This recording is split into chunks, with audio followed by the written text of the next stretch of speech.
Thanks for joining us for Huddle this morning. I've got some numbers for us to share from Jan from yesterday.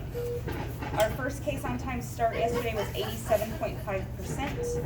Our room turnover was 29 minutes.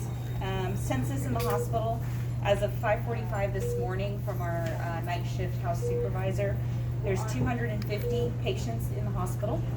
In ICU, our one-on-one patients remain at 6. That was the same as yesterday. Our COVID ICU patients in combination for South and ICU, we've got 25 COVID patients being cared for in the ICU, a total of 51 combined throughout the hospital, including non-ICU. Our pre-op interview time was 88%. Couple of reminders for you. We're down to the wire in terms of the last couple of days of December. And you've got GPS, your quarterly check-in for the second quarter, to please edit that and answer the questions that are in there. For those of you that are direct reports for me, you might see that the quarter one little box has a check mark. You can still go in there and edit and answer the questions that we have for you, so please go in there. I'll be reviewing everyone's responses and then reaching out to you accordingly, same as Jan. Also, your RQI is due at the end of this month. If you're not complete with that, or you haven't followed all the steps to make sure it kicks it off of your in progress of high learning, you'll likely not be able to clock in come January 1st, so be checking on that. I've had a couple of tips from staff regarding that. If you go into My Learning and you try to complete it and start it again and it doesn't really give you the completion and it doesn't knock it off of your to-do list, you may have to walk upstairs to the RQI station and start it again over there to carry out the final steps. You wouldn't have to redo the mannequin piece, but there's like 3 or 4 completion steps for to get it to pop up, to float get it over. to float over, like Patty said, and it knocks it off of your to-do list altogether, so it doesn't even show up. So you need to be able to see that it's not on there. If it remains on there, you may not be all the way done. So keeping that in mind. So are there some instructions on, like yesterday, I can't get it to get off of the scenarios and stuff like that. Because I didn't do it on Chrome, I think maybe. Yeah, so you do have to be on Chrome as well if you're doing the modules. And it's already preloaded on Chrome up there. Yeah. It's Well, Chrome. it would be really nice if they didn't have that set up, that if you like sort of forgot when you got going on it, that it's still an available option. Because I don't think I'm the only one who's done that. I'll look into that to see if there's instructions. I believe there were some minor instructions from our education team a couple months ago regarding being in Chrome and just those steps. So I'll try to resurrect I that have for all you. things to say I've completed. I mean, Yeah, you just should not see it on your to-do list on My Learning. Have you logged back onto Okay. Learning and over here on your computer here Monday we afterwards? start the new pre-procedure Come checklist. over, actually. Jan and I are asking for all you guys who work in pre-op, if you could send us an email to let us know what your concerns or questions are regarding that new pre-procedure checklist.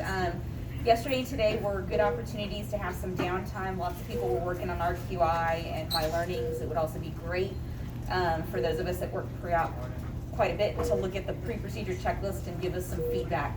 We have only heard from one person regarding specific detailed feedback on that new pre-procedure checklist. That's from Cindy Posey. But I'd really like to hear from all of y'all just to see if there's anything in addition that Jan and I need to carry up to our education team so that they can help us with that.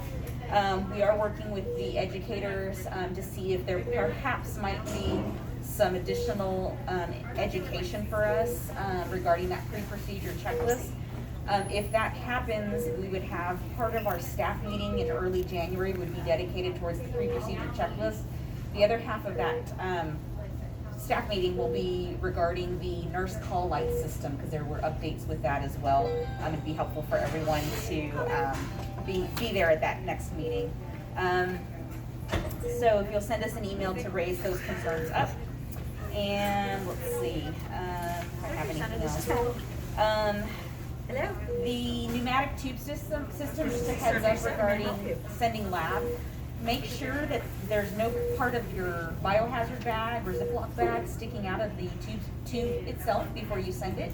We had a specimen this morning that got stuck in the tube station. Plant Ops was able to find it, but identified that the reason why it got stuck was because the bag was hanging out. And if that bag hangs out a little bit, the air vacuum will pull the bag out even more, and so then it gets stuck. We had to re-stick the patient, resend the lab specimen, hand carried it. They It actually does were able cause- to retrieve it. Oh, good. Yeah. So that was what it was gonna cause, but definitely caused some delay in getting lab results there, so keep that in mind. Definitely use your time wisely today regarding RQI, My Learning, and the GPS. Your answers to the GPS questions are really super helpful for us to be able to drive progress change and help with making positive changes for your workflow and just, you know, your overall career paths while you're with us.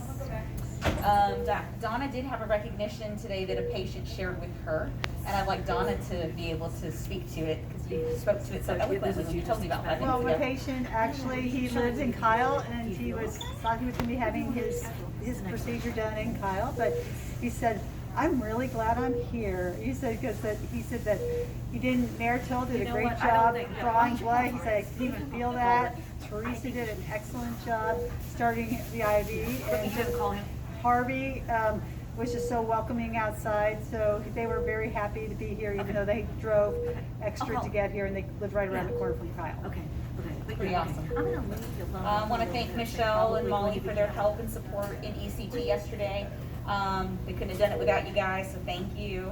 And if you guys have any additional recognitions, please let me know. If not, any concerns? Yeah. All right, happy Tuesday. Girl, you girl.